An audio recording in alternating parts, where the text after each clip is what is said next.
Bien, ya tenemos el segundo invitado, lo estoy viendo por mí también, a Miguel Ángel Toman, diputado, peronista, creo que es peronista todavía, fue ministro, fue también secretario de Secretaría de la CIDE, o sea, de los servicios secretos. ¿Cómo está Miguel Ángel? ¿Cómo anda? ¿Qué tal, Seferino? Muy bien, gracias. Te estoy viendo que ahí tenés retratos de Eva Perón, de Juan Perón, o sea que tu pertenencia al peronismo continúa. Bueno, yo soy parte hoy de este espacio que se referencia en Miguel Ángel Pichetto, que es el peronismo republicano, ¿no? Mm. Y que junto con Ramón Puerta, Juan Carlos Romero, Jorge Pirro, bueno, un núcleo importante de dirigentes de Capital y de todo el país, constituimos uno de los pilares que sostiene el frente opositor. Claro. Esto Ah, significa ratificar nuestra identidad de peronistas y diferenciarnos claramente de lo que hoy se conoce como kirchnerismo, que nada tiene que ver con el peronismo, ¿no? bien, y hablando concretamente de uno de tus especialidades, que es el tema de inteligencia, tema arduo, tema críptico para el común de los mortales, relacionándolo con esto del avión, que parece una novela, pero no es una novela, sino que es real. ¿Cuál es tu primera impresión sobre este avión retenido en Ezeiza desde hace ya 9 días? Que el gobierno por todos los medios posibles intentó ocultar la existencia de estos vuelos. La pregunta que habría que hacerse, Seferino, es si este es el primer vuelo, ¿no? No va a ser cosa que sea equivalente a lo que pasó con Antonini Wilson, que hubo varios vuelos, detectaron uno, pero bueno, había habido varios antes. Esta es la primera cuestión que tenemos que dilucidar. Pero el gobierno se ha empecinado en su momento en ocultarlo hasta que estalla el escándalo porque trasciende que Uruguay, haciéndose eco de una alerta que oportunamente le había hecho llegar el ministro del Interior del Paraguay, de que se trataba de un avión que tenía antecedentes de ser utilizado por las fuerzas Al-Quds como para actividades de apoyo al terrorismo. Bueno, Uruguay le impide el ingreso, esto lo coloca en superficie, algunos diputados presentan un pedido de informe y a partir de eso el caso va escalando.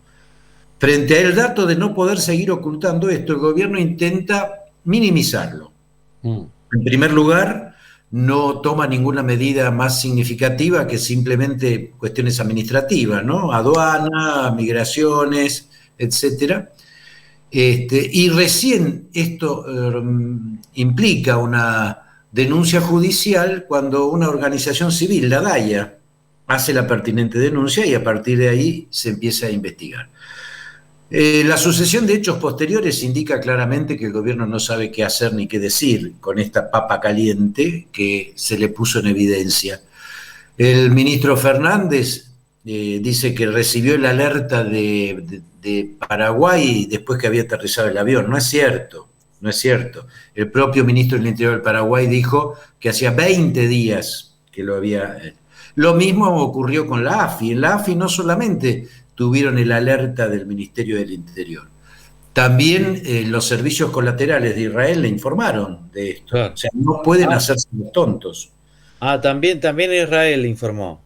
Por supuesto, esto es habitual y ocurre normalmente cuando se trata de un avión con estas, que ahora vamos a ir a ese tema, ¿no? Dale. Y después, bueno, aparece lo de Agustín Rossi, que realmente es calamitoso. Yo, francamente, un jefe de inteligencia o da información precisa o se calla. O no aparece, claro.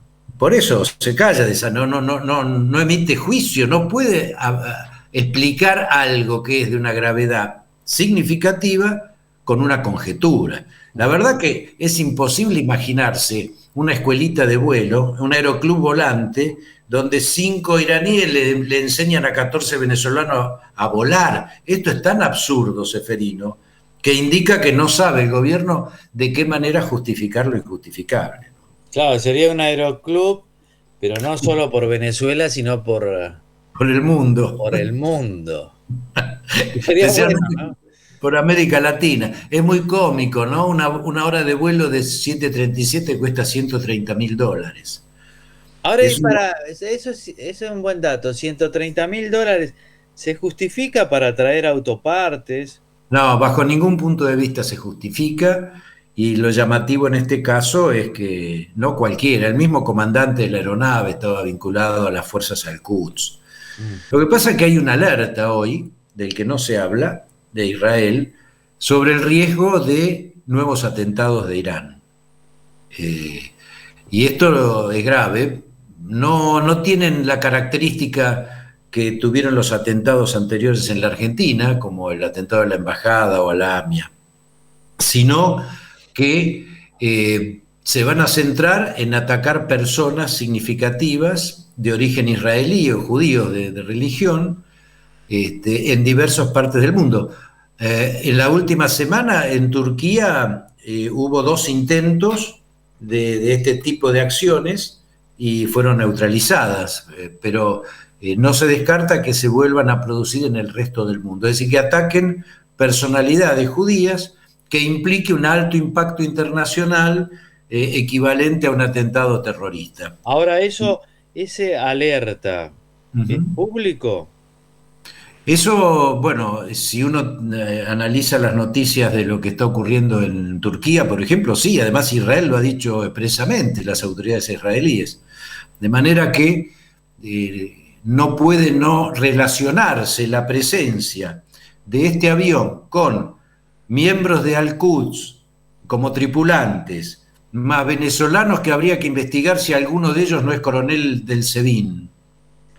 Esto es importante que lo tenga en cuenta el juez Villena y la fiscal Incardona, que están investigando, que es la verificación de las identidades, no solamente de los iraníes, sino también de los venezolanos, porque hay Claro. algunos indicios de que podrían tratarse de agentes de inteligencia del Servicio Bolivariano de Inteligencia, o SEBIN, que como todos sabemos es algo así como la Gestapo de Maduro, ¿no? Y bueno, hay por lo que se ve ahora también un militar que participó del golpe fallido de Hugo Chávez, pero es de aeronáutica. Y de los otros tienen una trayectoria, ¿no? Por eso mismo, Seferino, estos indicios no son menores a la hora de hacer una investigación en regla. Lo que pasa es que si seguimos diciendo que los aviones, que el avión y sus tripulantes que están ahora en Ezeiza eran una escuelita de vuelo volante, digamos, haciendo turismo, es poco serio, y bueno, el riesgo crece exponencialmente frente a la alerta que Israel ha indicado, ¿no es Claro, cierto? ahora, siendo las 10:41, seguimos dialogando con Miguel Ángel Toma. Ahora, qué fuerte que es la relación entre Argentina y Venezuela, y bueno, también con Irán, pero qué eje fuerte, ¿no? Sí, evidentemente Venezuela, así como Nicaragua, Mm. va a ser la puerta de entrada de Rusia en América, porque acaban de firmar un acuerdo por el cual se facilita el ingreso de fuerzas armadas rusas a Nicaragua. Este, bueno, Cuba ya conocemos cuál ha sido su rol geopolítico desde la crisis de los misiles en adelante. Y Venezuela es la puerta de entrada y de sostenimiento de Irán en América Latina. Esta relación tan estrecha que se va reperfilando de Argentina con las peores dictaduras de América Latina y de afuera también de América Latina, como es el caso de Irán, es grave porque indica un realineamiento geopolítico con lo peor que tenemos, un alejamiento de Occidente, y esto nos puede llevar a repetir el intento del año 2010 del canciller Timerman cuando se reúne con el canciller iraní en Alepo y comienzan las negociaciones que culminan en el memorándum de entendimiento, Seferino. Es decir, se está volviendo de alguna manera a esa actitud de naturaleza de política internacional, y nosotros sabemos muy bien lo que quería Irán con ese memorándum. 2 cosas: eh, eliminar las circulares rojas que le impedían a sus funcionarios circular libremente por el mundo, y segundo, aparecer frente a la comunidad internacional como colaborando con una investigación de terrorismo para justificar, y aquí viene la cuestión más grave, el reinicio de la transferencia de tecnología nuclear que la Argentina había eliminado en la década del 90 cuando el presidente Menem decidió anular el contrato de transferencia tecnológica entre Argentina e Irán. Esto, Seferino, le significó un atraso de entre 17 y 20 años a Irán en el programa nuclear. Es lo que permitió en el año 2015 que el grupo de los 6 de Occidente pudiera generar algún tipo de controles sobre el desarrollo del plan nuclear iraní para evitar que lograra la producción de la bomba. Irán últimamente ha acelerado el proceso, ha apagado 27 cámaras que controlaban ámbitos donde se desarrollaba las experimentaciones y el trabajo científico de desarrollo nuclear, y ha anticipado también que en su central nuclear de Natanz va a abrir o instalar nuevas centrifugadoras. Vos sabés que las centrifugadoras son fundamentales para la obtención del agua pesada. Pero hay otro modo también de construir la bomba, que es a través de la tecnología del reprocesamiento para la obtención de plutonio 239, que también es el elemento central para convertir la energía nuclear en el uso militar. Y esta tecnología sí la tiene la Argentina, e Irán está interesada en obtenerla. Entonces, cuidado, y yo quiero hacer una alerta y una advertencia muy grave, no sea cosa que estemos en los preludios de volver a proveer tecnología nuclear, lo cual sería de una gravedad infinita a nivel internacional y también para la Argentina. Bien, y has visto, claro, en esa hipótesis o sendero que eligió el gobierno de minimizar el hecho Sergio Massa ha dicho, bueno, esto tiene más que ver con un expresidente paraguayo, muy amigo de un político argentino, que fabrica cigarrillos, polémico. Ahora, esto no puede seguir mucho tiempo porque ya tenemos 9 días. ¿Qué pensás vos que hará el gobierno? Algo va a tener que hacer.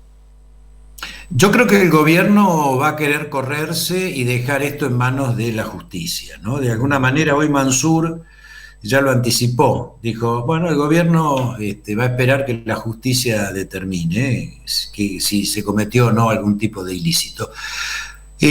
No sé si se va a hacer fácil demostrar que hay un ilícito, lo que sí queda claro es que hay una amenaza. Y esto no tiene que ver con una investigación judicial, esto tiene que ver con la necesidad de que la Argentina esté alerta de lo que está pasando. Pero claro, ¿cómo va a estar alerta cuando tiene una alianza estratégica con Venezuela y Venezuela tiene una alianza estratégica con Irán?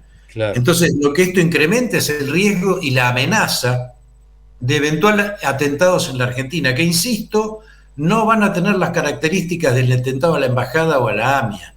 Van a hacer acciones individuales, esto es lo que está alertando Israel, sobre personalidades de la comunidad judía en el exterior, de manera de generar un fuerte impacto internacional y volver a la política de expansión de la revolución islámica que Irán ha de alguna manera encabezado sistemáticamente, más allá de las contradicciones que puede haber dentro del propio contexto del Medio Oriente, ¿no?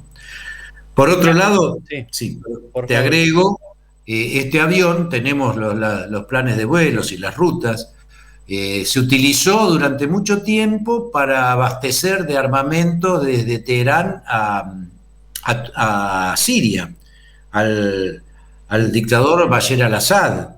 Pero también hay constancias fehacientes de que este avión ha tenido vuelos de Teherán a Líbano, llevando chips que constituyen partes sustanciales de los sistemas de guiado de GPS para convertir los viejos cohetes que tiene Hezbollah en misiles. La diferencia entre un cohete y un misil es que el misil es guiado, es decir, tiene mucha más precisión en los impactos.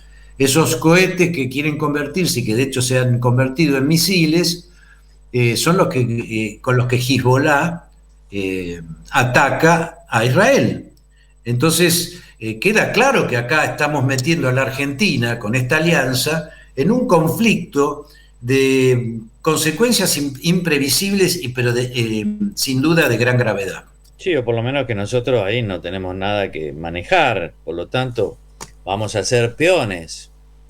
Sí, peones en un ajedrez muy complejo. Hoy el equilibrio internacional es muy complejo, lo que está pasando en Medio Oriente, que también tenemos que ver lo que está pasando en Ucrania. De Claro. manera que acá hay una serie de situaciones que han cambiado la situación geopolítica. Y si la Argentina no se alinea donde debe alinearse y continúa con este sistema de relaciones, vamos a terminar jugando en un tablero, en una liga que nos supera enormemente, pero cuyas consecuencias las vamos a pagar con situaciones de mucha gravedad. Yo en esto quiero ser muy enfático, Seferino, y alertar de este riesgo. Claro, porque fíjate lo que pasó en la Cumbre de las Américas. Siempre hay que ver a México, ¿no? Y su política. ¿Y qué hizo México? Y no, sí, andá vos, Alberto Fernández, representanos a todos, ¿viste?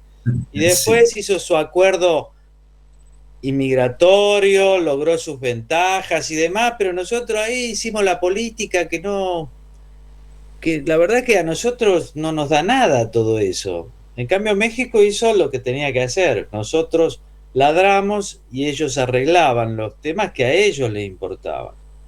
Bueno, eso porque México, más allá de la verba o del relato de, digamos, progresista o de algunas cuestiones de izquierda, no son tontos. Esto es como Chile. Claro. Chile, Boric, es de izquierda. Quiso iniciar un diálogo con los pseudo mapuches en la Araucanía y Biobío, cuando la recibieron a los tiros a la ministra del Interior, a Isquia Siches.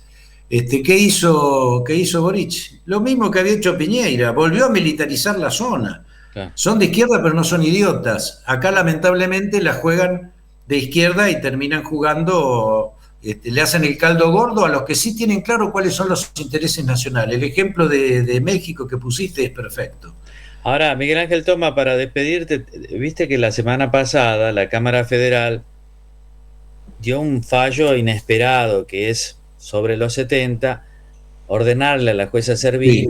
que volviera a investigar el atentado contra la Policía Federal, contra el comedor de la Policía Federal, diciendo a ver si descubre usted si fue una grave violación a los derechos humanos, dando a entender que si hubiera sido así, podría ser también un delito de lesa humanidad y por lo tanto debería ser investigado. ¿Qué opinión tenés sobre el fallo de la Cámara? Me parece que es impecable, porque lo que vuelve a instalar acá es eh, el equilibrio. El equilibrio en una política de derechos humanos que fue absolutamente lateralizada.